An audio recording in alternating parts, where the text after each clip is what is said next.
Yo, how's it going, guys? It is Josh back with another video, and today's video I'm going to be explaining to you 3 different tips that you can utilize in order to grow a gaming channel or a Fortnite channel specifically in 2021. Quickly, before I actually get into it, I just want to say that over 60% of you guys that watch my videos are not subscribed to the channel yet, so if you want to drop a sub, it is 100% free for you guys to do. You can change your mind at a later date. And if you guys do edit Fortnite content, I just want to say I just dropped one of the best Fortnite editing packs. It'll be at the very top of the description. It has anything you could need, presets, practice clips, ident templates, literally anything you could ever need. Go check out top link in the description if you want to look more into detail about that. But with that being said, I'm gonna have 3 main tips in this video and kind of go into depth about them specifically. Like I said, like, comment, subscribe, and I hope you guys enjoy the video. Alright guys, so welcome to the actual portion of the video where I talk for 10 minutes and you just listen to me. I'll have some pop-ups on the screen kind of explaining all the stuff that I'm talking about. Like I said, this video will be divided into 3 portions, which will be 1, establishing your audience and kind of growing it from other social platforms. 2, which will be improving the quality of your content, how you can do that specifically, and how to just bring in more subscribers naturally. And 3, lastly, will be how to reach as many people as possible through different algorithm tips that I'm going to provide you guys with. So with that being said, I'm going to hop into the first one, which is going to be establishing your audience. Alright, so if any of you guys have watched my how to grow tutorials in previous months on the channel, which I've actually shown how you can go from point A to point B on YouTube, you'll know that I talk about establishing your audience and finding the kind of niche, as I like to call it, that your audience enjoys to watch. So the tip I always provide my subscribers with in my previous videos is actually identifying the type of content that does well on your channel and investigate on what actually makes viewers come back to watch a second video, a third video, and other content on your channel in general. So for example, if you're just a content creator, you're not too good at the game, what you can do is you can put out, let's say, 5 different videos, 5 to 10 different videos on different subjects. So let me explain that more in depth. Let's say you post a how to edit video, you post a keyboard ASMR video, you post just different types of Fortnite content. You want to put out as many different videos as possible. You can definitely just do some researching on YouTube if you need some ideas for different types of content. So for example, me at the very beginning, I posted highlights videos, I posted montages, I posted tutorials, I posted different tutorials on how you can get more arena points. And what I noticed is editing content did really well for me personally, and I kind of enjoyed editing myself. So pretty much what I'm telling you guys to do is put out 5 to 10 videos. They don't have to be completely different. They could be kind of related to the same topic, whether it's over editing Fortnite tutorials, if it's highlight editing Fortnite tutorials, that's considered different content. So you could post out those as 2 different videos. And what you're going to want to do after this 10 video portion is kind of look back at the analytics, look back on how your viewers are finding these videos. You can just do this in YouTube Studio, and you're going to want to see what videos are found through YouTube search the most out of all 10. Another analytic you want to also look at is the subscriber count that you've gained from these videos specifically. You're going to want to check out what videos are actually getting the most subscribers over to your channel so they can watch other content that you post. So once you've actually checked out the analytics for the 10 videos that you've posted over this little time period, is you want to check out the 2 to 3 videos that do well on your channel and continue to put out content based around those 3 subjects. What I mean is, if a over edit tutorial did well for you, a highlights tutorial did well for you, and a keyboard ASMR video did well for you, all you get to do is just keep on making content like that, because that means that people know you for that, and they're going to keep on coming back if they turn on notifications to watch your next videos, or they'll see it in their recommended, because that's the type of videos that they enjoy watching on YouTube. It's definitely a super good trick to utilize, and I definitely recommend doing it. But now I'm going to move on to kind of a better way to expand your growth in establishing your audience through other social platforms. Okay, so for this part, I'm going to be talking about kind of how you can take advantage of other social platforms, how you can grow these platforms and kind of shift them over to your YouTube, which is what you want to build up essentially. And I can't stress this enough, I want you guys to start using TikTok. I beg you. It takes 2 minutes to record a TikTok.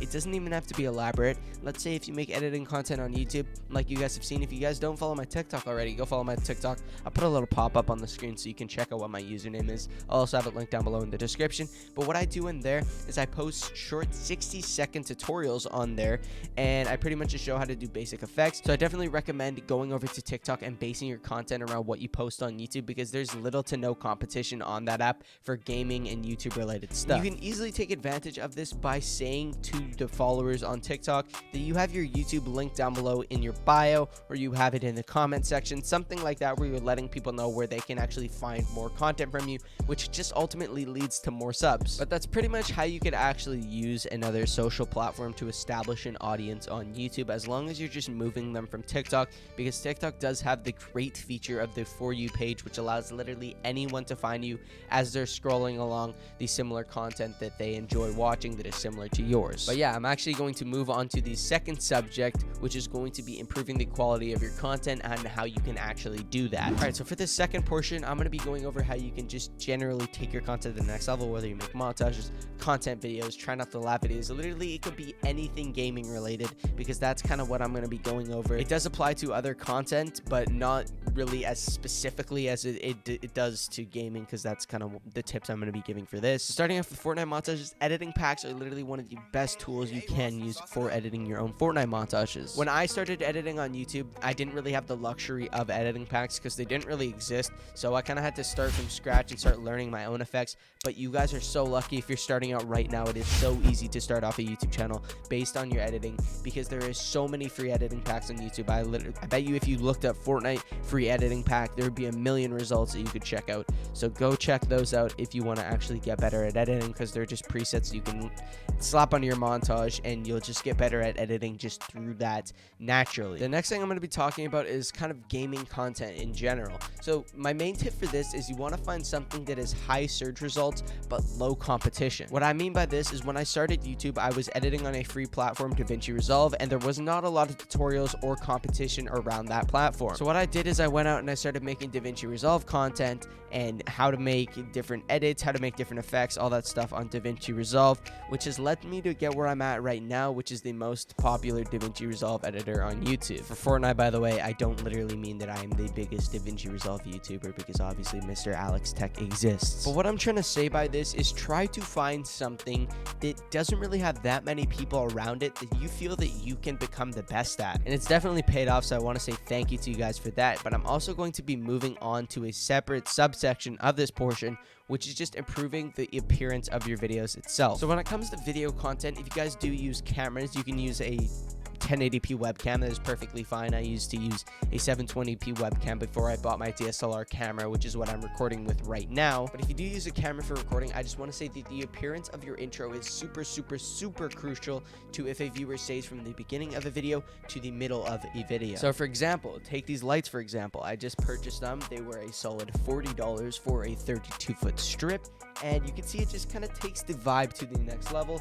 I also have other things in the background, like these lights back there. You can see it just kind of makes a simplistic vibe to the appearance. I'm not saying you have to go out and spend $100 just so your intros can be nice, but just make sure that you have a clean appearance when you're doing your intros. But I'm just saying that make sure you have a clean appearance when you're actually doing your intros for your YouTube videos, because that is what kind of makes people stay the longest. And for intros, I like to keep the idea in my head of the 1 minute rule, which is try to keep it in 1 minute or less. That's definitely the make or break for intros, because if you do make it too long, obviously people are not going to stay. So try to keep it under a minute or less. That's probably the best tip I can give you for that. And lastly, we're going to talk about thumbnails. Thumbnails are super important when it comes to the appearance of your video and if people actually click on it through YouTube search or recommendation. So what I'm saying by this is you could easily find someone on Twitter or Fiverr even to do thumbnails for as little as $1 to $2 a piece. This is definitely worth it in the long run if you're fine with putting out a couple dollars for a YouTube video, especially if you end up getting monetized in the end and you end up making more money off the video than it costs you for the thumbnail. But it definitely is a good investment. I have a tutorial on how to make your own content thumbnails if you don't want to put in the extra $1 or $2. And I'm going to move on to the third and final portion of this video, which is how to reach as many people through the YouTube algorithm. So for the past couple of days, the YouTube algorithm has kind of been broken in terms of what it's recommending to people and the view count, sub count, likes, all that stuff. But now it has been fixed, and I actually have a couple tips for you guys to actually take advantage of the updated algorithm for YouTube. The first thing I want to recommend to you guys is please optimize your tags when you're uploading videos. When I'm watching videos on YouTube, I see that a lot of the time people are using little to no tags or tags with irrelevance to the actual title of the video when they're uploading it. What I mean by this is when someone uploads a Fortnite montage and I see people using tags like Flea, 12th hour, Millium, stuff like that are completely unrelated to the video, and I don't think they realize that when someone looks up Flea, they're not actually going to find this video. So let's say if you use the title how to edit a Fortnite montage in DaVinci Resolve and you use the tag Flea, if someone searches Flea on YouTube, they're just not finding that video because YouTube knows that the title and the tag that is being used for that is completely irrelevant, so they're not going to put it on the search feed when they actually look up the video. Versus if someone has a video where it's how to edit a Fortnite montage in DaVinci Resolve, if someone has a tag how to edit a Fortnite montage on DaVinci Resolve, how to edit a Fortnite montage in DaVinci Resolve, how to edit a Fortnite montage DaVinci Resolve, and what it will do is it'll rank it a lot closer to the top because the algorithm can see that the title and the tags are closely related with each other. So what I'm asking from you guys is please don't use irrelevant tags. Always reword the title as many times as possible before even moving on to the tags such as Fortnite montage, Fortnite highlights, because that is just the best way to actually rank your video on the search results. So I'm going to give you a quick example. Let's say if you edited a Fortnite montage and the title was called Run It Up or something like that, you would add the tag Run It Up Fortnite highlights, Run It Up Fortnite montage, Run It Up Fortnite highlights, Run It Up Fortnite, Run It Up Fortnite montage highlights. You just want to keep on adding words to it, taking away words, moving the words around, all that stuff, all the different things, put in the artist name. All these factors play in a key role on how it actually shows up on people's recommended, how it shows up on people's searches when they search up these different terms. But I've talked about tags a bit too much, and now I'm going to talk to you guys a bit about how you can actually title your videos. All right, so for content videos, the main thing I want to stress is you want to have your title as something that words what's in the video, but it also makes the viewer wonder about what's in the video. I know that's kind of hard for you guys to interpret, but let me explain it just a bit. So if for me, let's say I was doing I reacted to these stolen montages and this happened. What it's doing is it's letting people know, A, I reacted to Fortnite stolen montages, and B, this happened. So it's almost indicating that there was a surprise along the way. This is making them want to watch the video because it is interesting to them. They're kind of wondering what's like, what am I missing out on? What was it that happened? But that's my rule of thumb when it comes to actually titling your videos. You want to make sure that you have it, A, what the video's about, and B, you want to kind of have a cliffhanger, not a cliffhanger, but something that hooks the viewer and makes them actually want to watch the video, which is why if you look at any of my content videos, I have "and this happened" at the very end. You can literally go to any of them. They always have it in the title. And lastly, for the algorithm, what you're going to want to do is literally it applies to anything, is always move with the meta. Let's say if you're making editing content right now, imagine you're making tutorials on neon effects, ghost faces, or demon faces like we were using 6-7 months ago. You're just not making it on YouTube right now. I hate to break it to you. You gotta try to move with the editing meta. If you're making Fortnite content, you gotta move with the Fortnite meta. If you're making Fortnite content videos, make them based around Fortnite Season 6, or if you're editing, trying to base it around different over-edit effects, because that's kind of the editing meta on YouTube right now that pulls a lot of views. So you want to try to shift your content along the way with that. But yeah, that's pretty much going to be it for the video, guys. I tried to cover as many things as possible in such a little time period, or if there's an individual thing in this video you want me to touch up on in a different video in depth, make sure to let me know. I'll be more than happy to make a video on that. But like I said, like, comment, subscribe. If you guys have any questions, let me know them down below in the description. I'll be actively down there answering any questions you guys may have. I hope you guys enjoyed this video and helps you with your YouTube growth, and I'll see you guys later. Peace out. Pull up in a ride, yeah, painted with some decals. I ain't never stop, can't be trusting any female.